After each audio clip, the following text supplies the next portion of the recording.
Welcome to Washington Talk. I'm Eun Jang-cho. In the new year, South Korean President Moon Jae-in is out to reinvigorate efforts to promote inter-Korean economic cooperation. President Moon said inter-Korean cooperation could expedite denuclearization talks between Washington and Pyongyang.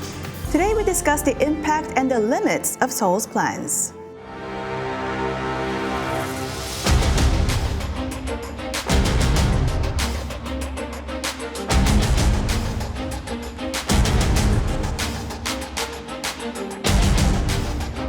남북 관계에 있어서도 할 수 있는 최대한 협력 관계를 넓혀 나간다면 북미 대화를 촉진시킬 뿐만 아니라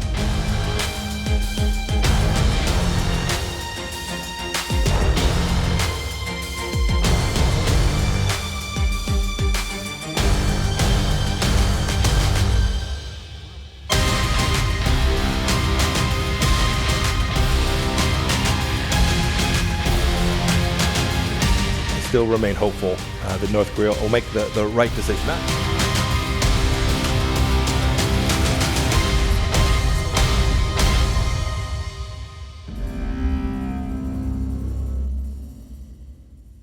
In the studio with me today, Ambassador James Zumwalt, Distinguished Senior Fellow at the Sasakawa Peace Foundation, USA. Ambassador Zumwalt was Deputy Assistant Secretary of State for East Asian Affairs and was responsible for policy toward Japan and Korea. Also joining me, Dr. Patrick Cronin, Asia-Pacific Security Chair at the Hudson Institute. Dr. Cronin spent more than 3 decades in the U.S. government and think tanks, specializing in Asia-Pacific security. Welcome to the program. Thank you. Thank you. Now, Dr. Cronin, South Korean President Moon Jae-in is reinvigorating his efforts to boost inter-Korean cooperation, and his ideas include border area cooperation, South Korean citizens' individual tours to North Korea, reopening of Kaesong Industrial Complex. How feasible are these plans?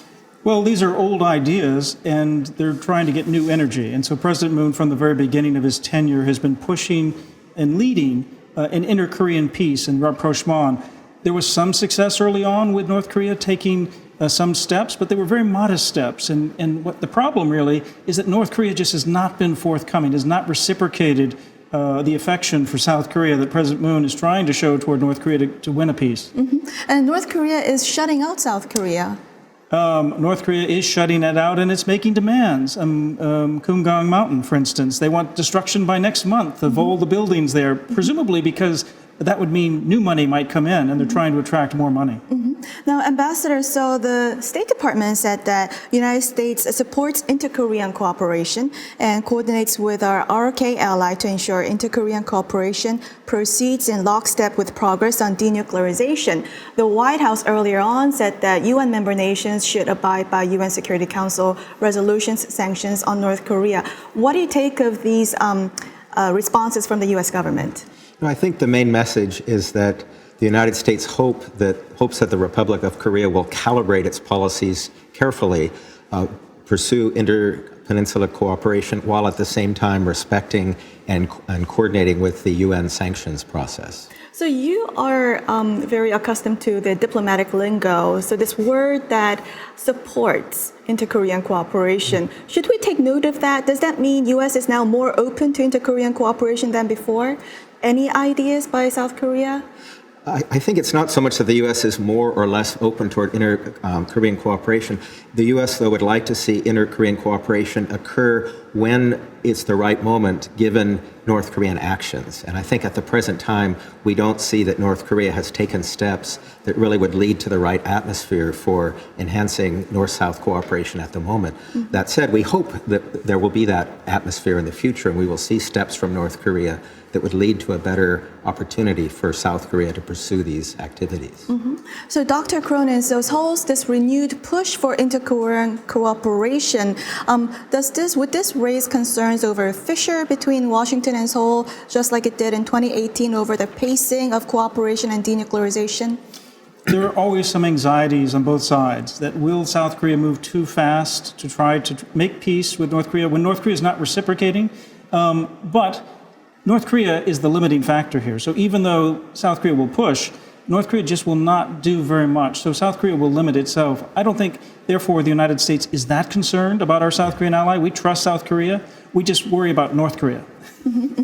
And U.S. Ambassador to South Korea, Harry Harris, said that in reaction to President Moon's comments, said that Seoul should go through the U.S.-South Korea working group over any kind of cooperation with North Korea to avoid misunderstanding that could trigger sanctions on South Korea. And in reaction to that, the Blue House today said that it is very inappropriate for the ambassador to make such a mention in the media over remarks by the president of the host nation. Do you agree? And what do you make of this rising tension between U.S. ambassador and the host nation? I think what Ambassador Harris was trying to convey is that as close allies and partners, it's very important for the United States and South Korea to coordinate closely on policies. So there's two aspects to that. The United States has an obligation to communicate carefully with South Korea its engagement with North Korea. And at the same time, what we hope to see from our friends in the Republic of Korea is close engagement as they implement policies vis-a-vis the North. Is it often that there's a tension between an ambassador and the host nation? I don't know if I would use the word tension. I think Ambassador Harris's job is to convey the views of the United States government, and likewise the Korean ambassador in Washington, his job is to convey carefully the views of the Moon administration. So I think the ambassador was doing his job, and what I'm hopeful is that we will continue to have very close coordination between South Korea and the United States. And Dr. Cronin, there is a growing personal attack on U.S. ambassador in South Korea, especially over his mustache, because South Koreans think that his mustache looks like Japanese Governor General during the colonial times. And they're also taking issue with the fact that Ambassador Harris is born to a Japanese mother. So after going through the worst spat between Seoul and Tokyo recently, how would this be received in Washington? Now, as for attacks on Ambassador Harris, all I can say is that this is a great American who cares deeply about America's ties to Korea. He keeps ties to the entire region, and he's served with distinction. So I don't think facial hair undermines a record of achievement and commitment to a Korea-U.S. alliance. I think the Americans would be just a bit befuddled by this and uncertain what's going on here, because we don't see any problem. And I think Americans don't look at him and see an ethnic background. They look at his achievements in his career and are quite impressed by his tremendous achievements. And in reaction to South Korean President Moon's latest push for inter-Korean cooperation, France said that the current situation does not justify lifting or scaling down of sanctions. This reminds me of October 2018, when President Moon was on a 7-day trip to Europe to gain support for easing sanctions on North Korea. And France back then also opposed to this idea. So do you think President Moon is still going against the majority view of the international community when it comes to easing sanctions on North Korea? Well, I think the international community still is very wary of North Korea because North Korea has not made meaningful steps on denuclearization. But there is a split, obviously, among the permanent 5 members of the UN Security Council, with Russia and China having put out an offer on the table. France, as another P5, permanent 5 member, is obviously saying no. The United States, UK, we should be careful about what North Korea delivers. Once North Korea shows that it's meaningful, it's willing to go into serious steps of denuclearization, I think there'll be international sort of coordination and push for sanctions relief. Dr. Cronin just mentioned about China and Russia, and they recently tabled a resolution to ease sanctions on North Korea. This comment that really I keep on thinking over and over is that this analyst said that because South Korea is an ally, President Moon has the reason to be heard in Washington. So what is your take on that comment? No, I think it's very important as an ally that South Korea's views be heard in Washington, just as it's important that Washington's views be heard in Seoul. But the key issue, I think, as Patrick mentioned, is it's important for the United States and South Korea to remain closely aligned, because what North Korea is trying to do is to stoke divisions between us. So we have to communicate closely, listen to each other, and then forge a common approach. And the President Moon also said that inter-Korean cooperation would expedite talks between Pyongyang and Washington over denuclearization. This is his long-held view. But what did we see so far? Was this proven effective? Well, 2018, there was some progress, even if it was limited. Certainly the whole context changed. But in 2019, we saw a record number of missile tests from North Korea, and we've seen heated rhetoric out of Kim Jong-un himself, including talking about suspending the moratoria and holding up some new strategic weapon that we'll see later this year. So, unfortunately, North Korea has moved backwards since 2018.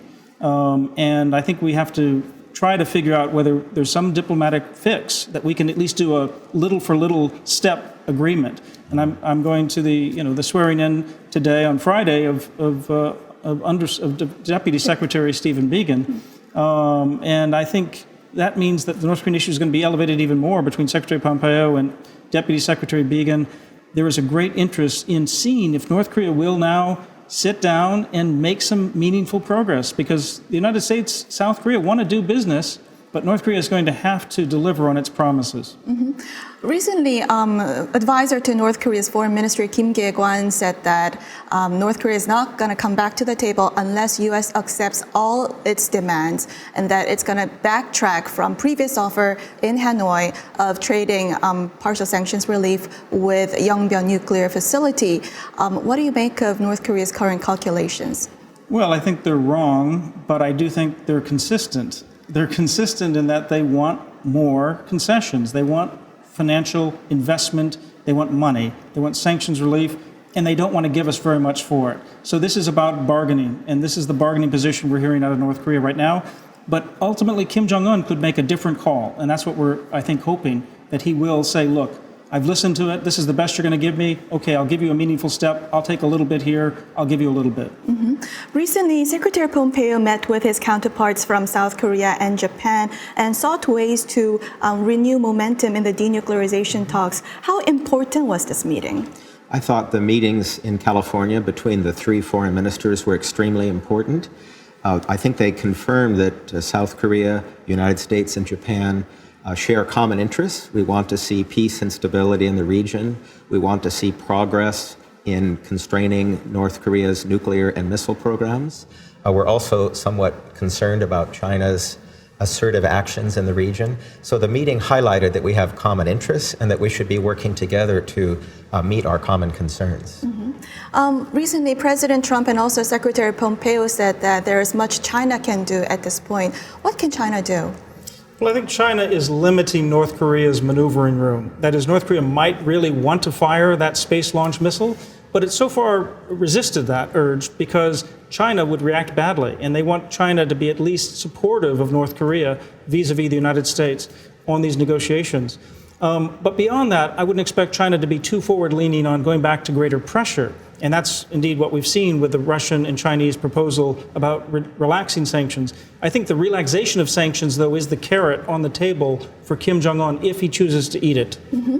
And Ambassador, you're a career diplomat. So recently, the Treasury sanctioned North Korean companies exporting forced labor abroad. And this is when National Security Advisor O'Brien said that he offered to North Korea to continue talks in Stockholm. So is this the kind of a very common way of approaching diplomacy while, approaching to the country at the same time sanctioning that country? Yes, I think it's important to recognize that sanctions are a tool. The goal is not to sanction North Korea. The goal is to use sanctions in a way that will induce North Korea to take meaningful steps to denuclearize. Mm-hmm. So on the table is we will reduce the sanctions or reduce the sanctions in exchange for meaningful steps on the part of North Korea. So what the United States was doing was enhancing its leverage, if you will, but that doesn't mean that we're uninterested. In fact, we remain very interested in meaningful talks leading toward a reduction and elimination of North Korea's nuclear and missile programs. Mm-hmm. So the easing of sanctions would only come after North Korea changes its behavior? I think the easing of sanctions would come as a result of a negotiation between North Korea and the United States where each side would take meaningful steps. So I would certainly encourage the U.S. government as well to think about the step-by-step approach where each side makes some concessions leading toward the ultimate goal of denuclearization of North Korea. And in this deadlock, do you think the U.S. government is moving more towards that idea of phased approach? Well, the reason I don't think that's the case, is one, because I think Steve Biegun's always been open to that. But two, I just think they haven't seen from North Korea the willingness to take a significant step. And so the reason not to talk about an action for action with North Korea if you're the United States is you're trying to hold out for North Korea to say, look, I really will take a serious step if you give me something. And North Korea's advisor Kim Tae-kwan said that the leader's personal relationship is not good enough reason for North Korea to come back to the table. So do you think President Trump, and this is soon after President Trump sent a birthday congratulatory letter to North Korea, so do you think that President Trump's tweets and his letters, are they not effective anymore? I think it's positive that the two nations' leaders have a relationship where they could call each other or talk to each other, particularly if you get to a crisis state. It's very important to have those high-level communications channels, but those channels alone are insufficient. We also need hard work on the part of both governments and hard work on the part of all of the relevant nations, including South Korea and, as Patrick mentioned, China, in order to come to a solution here. That's important. The working level talks are important, but what can America do when North Korea is not responding? I think we have to be patient. We have to sustain the course, which means to implement the sanctions regime, and in the expectation that at some point North Korea will seek to escape from this sanctions regime by offering meaningful concessions. And how long will this stalemate go? Is North Korea waiting until President Trump gets reelected? I think so, because North Korea clearly could scuttle the entire diplomacy if it wanted to. All it would have to do is go back to long-range missile tests or a nuclear test, and I think the diplomacy would be broken, at least for a period of time. I think North Korea is interested in negotiating with Donald Trump, but they are maybe waiting to see whether he will be reelected. And if he's not, why would you make a deal with a president who only has a few months in office? So they may be now biding their time, waiting to see what will happen. But they still want sanctions relief as soon as possible. So they might do a small step along the lines of what Russia and China are offering in terms of sanctions, minimal sanctions relief. Well, we'll have to leave our discussion here and now move on to our next discussion.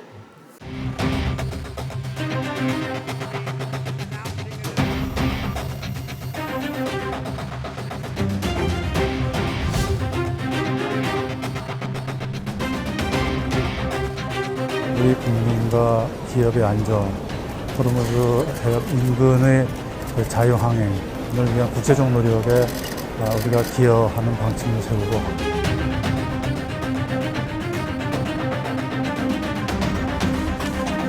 We will not be participating in American or European initiative, but we will be closely communicating with United States as ally.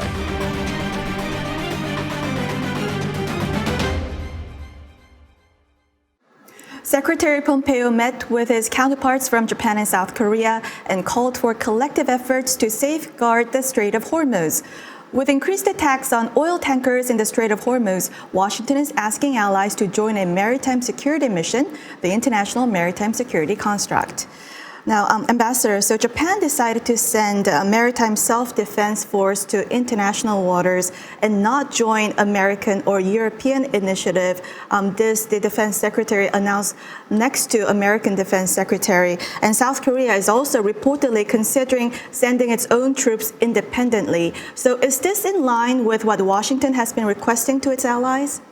Well, first of all, as major trading nations, South Korea, the United States, and Japan, and nations in Europe, all have an interest in keeping major international trade routes open. The Strait of Hormuz is a choke point that's relatively easy to cut off, and Iran has been attacking civilian oil tankers. So I think it's very important for all of the major trading nations of the world to take actions to deter any country such as Iran from interfering with international trade. Well, I think we'd be sending a stronger message to Iran if we were doing it in unity. But the second best alternative is that we do it separately. We've done similar things in the South China Sea, for instance, where there's not a joint freedom of navigation operations, but the Japanese will sail through or Korea will be sailing through to Taiwan. And I think that still sends a message and it still will be helpful. Let's remember that Korea, Japan, China, India, those are the countries receiving all the oil coming out of the Strait of Hormuz. And after the strike on Soleimani, is it more important now than before for the allies to join in this effort to protect the Strait of Hormuz? It is, because we have a very tenuous lid on deterrence right now in terms of using lethal force. I know somebody like General Petraeus has said this may have restored deterrence. I wouldn't be so sure that's long-lasting. Iran may well strike out, and they've already shown, as Ambassador Zumwalt said, at tankers in the past. They've threatened the Strait of Hormuz and to close it. So we should all be on our guard to deter that from happening in the first place. Mm-hmm. What do you think is the major difference between Iran and North Korea on how U.S. is approaching the two countries? Well, Iran threatens our interests in the Middle East, including our ally Israel. In North Korea's case, our ally is leading the inter-Korean peace talks. So there's a fundamental difference in how our allies are looking at the threat. Secondly, we've created a huge vacuum in Iraq and in the Middle East in recent years that Iran has stepped into. And so we are reacting to that. North Korea has been contained over the years. It's trying to build missiles and nuclear weapons, but it can't really use them. So it can't really break off the peninsula the way Iran can break into the region and threaten wider interests. Mm-hmm. And Ambassador Zumwalt, you were part of the National Committee on American Foreign Policy Mission, which recently conducted an annual field study in Northeast Asia. And they found that Japan and South Korea had concerns about America being less predictable, less committed to rules-based system, less engaged in the global order. Could you elaborate on that? Yes, the National Committee on American Foreign Policy had a very productive visit to both Seoul and Tokyo, and also we co-hosted a trilateral dialogue among the three nations. And I think what you mentioned is true, but it's also true that both South Korea and Japan recognize that their alliance relationship with the United States remains very important. So why do they have these concerns over America? I think the concerns on both sides, South Korea and Japan, where they don't see the predictability, and so they're at the same time they remain very dependent on their close ties to the United States. So one reaction is to try and build what is called a networked alliance. In other words, to expand ties with other like-minded partners. And this is one reason why I think a good relationship between South Korea and Japan also remains very important, because both nations have more options in dealing with in a more uncertain world if they can improve bilateral ties between them. So Ambassador Zumwalt's committee just found this wariness of South Korea and Japan over America's unpredictability, according to the study. And Japan and South Korea also went through a big spat recently. So how can the three nations overcome this damage caused already? Well, I think all three of us have much more in common than we have in disagreement, and we have to work on those common areas.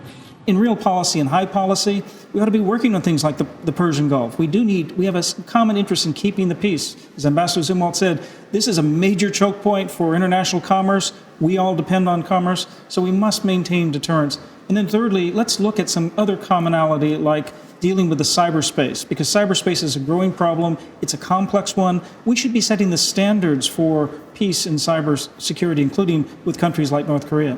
Well, we'll have to leave it here and now move on to our next segment. Now time for the photo moment, time to look at an interesting North Korea picture.